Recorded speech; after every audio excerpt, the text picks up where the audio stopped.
बिस्मिल्लाहिर्रहमानिर्रहीम। सबसे पहले तो आपका मुफ्ताक अहमद साहब बहुत शुक्रिया जो आप यहाँ कर रहे हैं, आवाज़ उठा रहे हैं। आपका बहुत शुक्रिया, ख़वातीन का बहुत शुक्रिया, जितने लोग यहाँ पे नौजवान मौजूद हैं। पहले तो इमरान साहब और रुमान साहब का जो इंसिडेंट हुआ यहाँ पे रात गए चंद दिन पहले, उस पर मैं अफसोस का इजहार करूँगा आप सबसे। इंतहाई अफसोसनाक वाक़या है। 2 इंसानों की जान गई है, एक ICU में अभी मौजूद है। ये बदकिस्मती है। और जिस तरह का उसके बाद पुलिस का रवैया था, यानी जो काम करने वाला है वहाँ पे उनका रवैया किसी और तरह का है, और जिस जगह पे कुछ नहीं करना वहाँ पे ये सैकड़ों की तादाद में भी पहुँच जाते हैं। एक अजीब रवैया है रियासत का और रियासती इदारों का अपने शहरियों को लेकर। नॉर्मली होता ये है कि जो रियासत के शहरी होते हैं ना, वो डिसाइड करते हैं कि रियासत का मूड क्या होगा। या उल्टा काम हो रहा है, शहरी इस तरफ चल रहे हैं, रियासत इस तरफ चल रही है, और ये लगातार हो रहा है। हम इसको पहली दफा नहीं देख रहे, बड़े लंबे अरसे से देख रहे हैं, लेकिन अब ये चीजें अपने एक्सट्रीम पे चली गई हैं। गजा के हवाले से, फलस्तीन के हवाले से, फलस्तीनियों की जिंदगियों के हवाले से, उनके बुनियादी हुकूक के हवाले से, उनके बच्चों के जीने के हक के हवाले से। मैं छोटा सा था जब से मैं आवाज सुन रहा हूं, लगभग 40 साल हो गए सुनते हुए, और हमेशा पाकिस्तान की रियासत ने सपोर्ट किया था। सरकारी सतह के ऊपर एहतजाज होता था, मुझे याद है अच्छी तरह।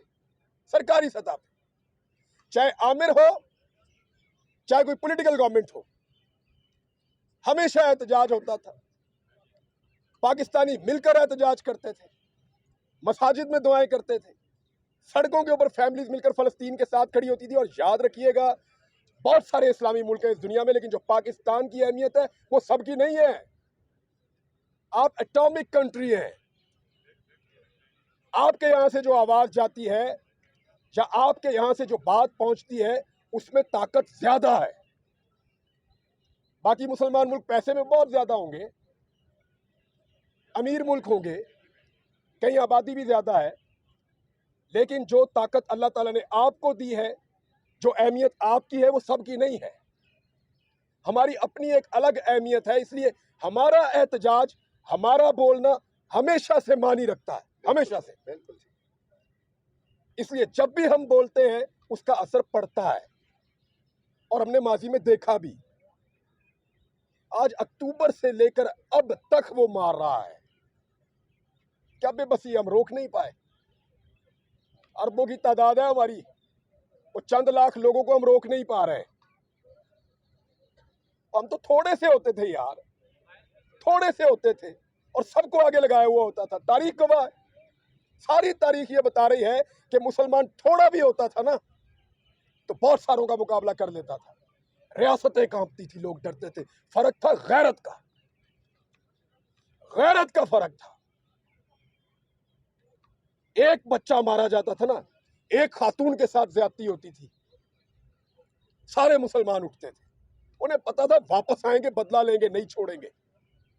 ये पूछेंगे, हिसाब मांगेंगे, जवाब मांगेंगे, ये हमारे घर तक पहुंचेंगे, ये इस केस को लड़ेंगे, ये पीछे आएंगे। गैरत होती थी। अजीब रजीम आ गया है। मैं आज पाकिस्तान टेलीविजन का डाटा चेक करवा रहा था, आपकी खबर नहीं चलती साहब वहां पे।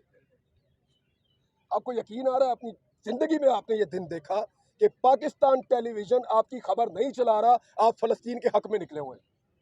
नहीं चल रहा साहब। टीवी चैनल्स को मना करता है। ये रजीम आ गया है इस मुल्क में। इस वक्त एक ऐसा अजीब रजीम है जिसके बारे में हमने कभी नहीं सोचा था।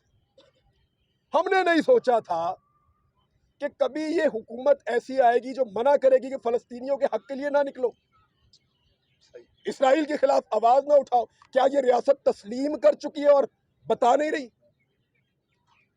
क्या हमने इसराइल की बालादस्ती तस्लीम कर ली है, या हमने मान लिया कि फलस्तीनी बस अब खत्म हो जाएंगे,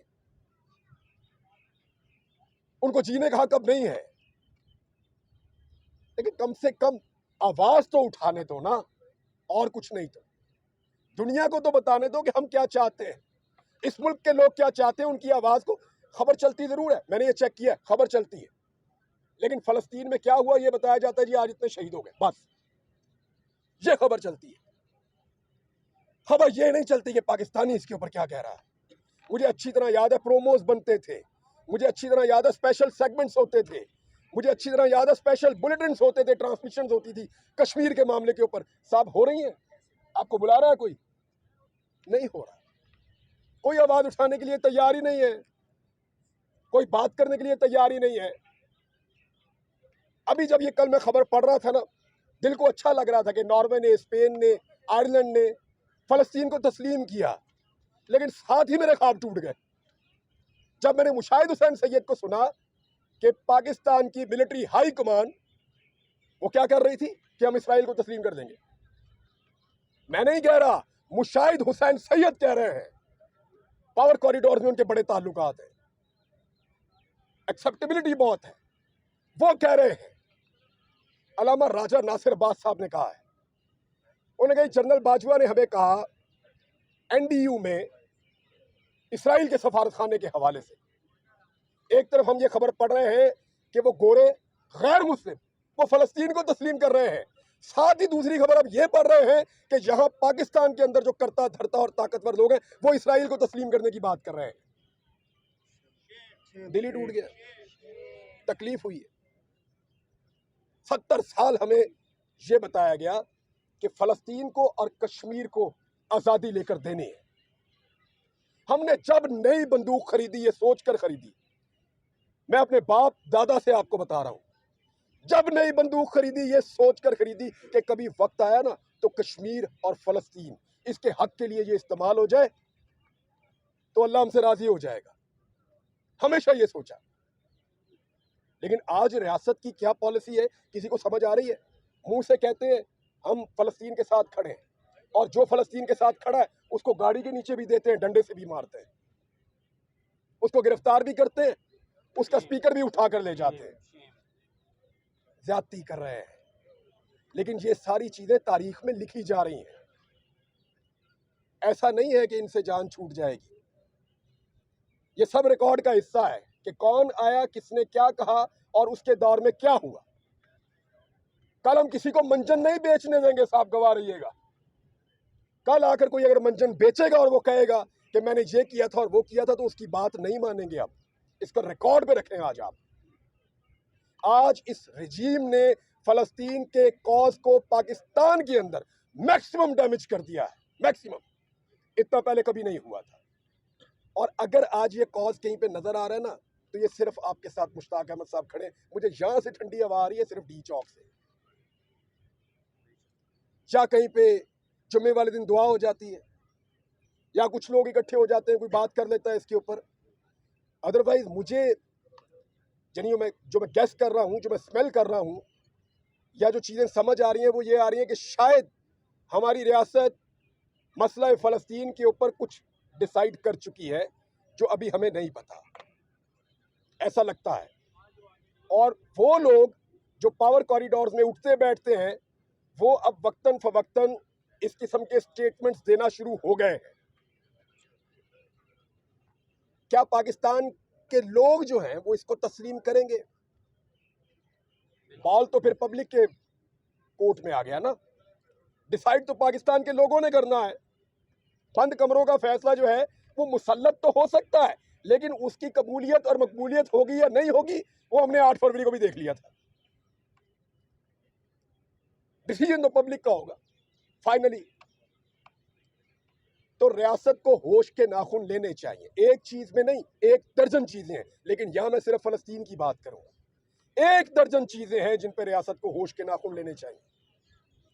और फलस्तीन पर खसूसी तौर पर ये पाकिस्तान के अवाम की घुट्टी में है ये मसला। मेरा छोटा सा बेटा 4 साल का, वो रास्ते में कह रहा था देखो ये वो वाली बोतल पी रहा है, ये तो वो उधर से आती है, बाबा इसको मना करें, घुट्टी में है। छोटे छोटे बच्चों को पता है, स्कूल के बच्चे जानते हैं। वो 2 फुटबॉलर ने उनका नाम लेकर बच्चे बहस कर रहे थे, मैं सुन रहा था बात उनकी, और मैं हैरान हो रहा था कि ये किस तरफ जा रहे हैं, क्योंकि घुट्टी में है। वो कह रहा था वो फुटबॉलर अच्छा है, वो फलस्तीन को सपोर्ट करता है, ये इसराइल को सपोर्ट करता है, मुझे पसंद नहीं है। घुट्टी में है इस कौम की, इससे आप नहीं निकल सकेंगे साहब, बहुत बुरी तरह फंस जाएंगे।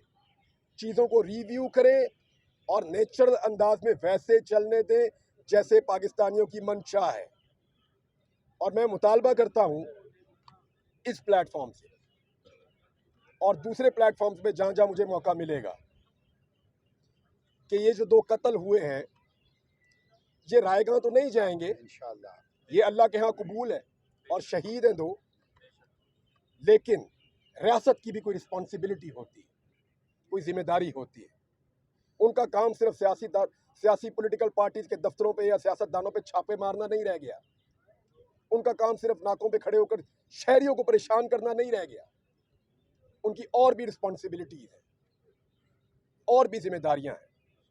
इन्हें इंसाफ दीजिए, इन्हें इंसाफ दीजिए, इस कत्ल को इंसाफ दीजिए, कातिल को सजा दीजिए, ताकि आइंदा इस तरह के इक़दामात ना हो।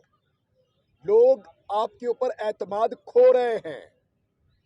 इसी तरह आहिस्ता आहिस्ता ये होता है कि मामला शुरू होता है और लोग अपना एतमाद खोते खोते रियासत से दूर होते चले जाते हैं। हमारे सामने बेशुमार मिसालें हैं। रियासत और शहरियों के बीच में जब फासले बढ़ते हैं तो उसका नुकसान मुमलिकत को होता है। उस नुकसान से बचना है तो होश के नाखून लीजिए। मैंने आप सबका बहुत वक्त ले लिया, आप सबका सुनने के लिए बहुत शुक्रिया। जज़ाकल्लाह। पाकिस्तान जिंदाबाद, पाकिस्तान जिंदाबाद, फलस्तीन जिंदाबाद, इसराइल मुर्दाबाद। बहुत शुक्रिया।